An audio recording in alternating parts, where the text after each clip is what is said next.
My question was, what did I learn in the training program? I found the training program very informative, thorough and detailed, and it certainly gave me a better and more accurate understanding of dyslexia and the signs and symptoms I need to be aware of in the classroom. These children also may experience difficulties with specific language skills, particularly reading, but also with spelling, writing and pronouncing words. So what does it mean for the classroom, incorporating in the classroom? It's getting things like fonts on the whiteboard.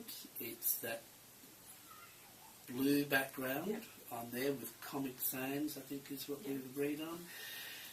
It's using Spelling City. It's using A to Z reading. It's using graphic organisers. Moving on to my questions about the evidence to show that this strategy, as evidence to show that strategy has worked.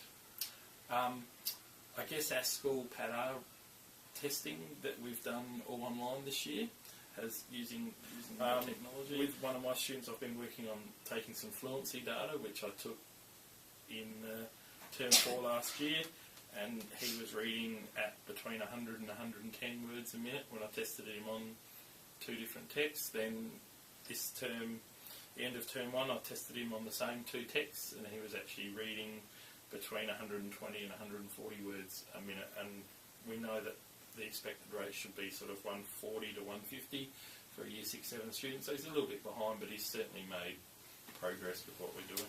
Okay, I looked at the future, what we're going to do in the classroom.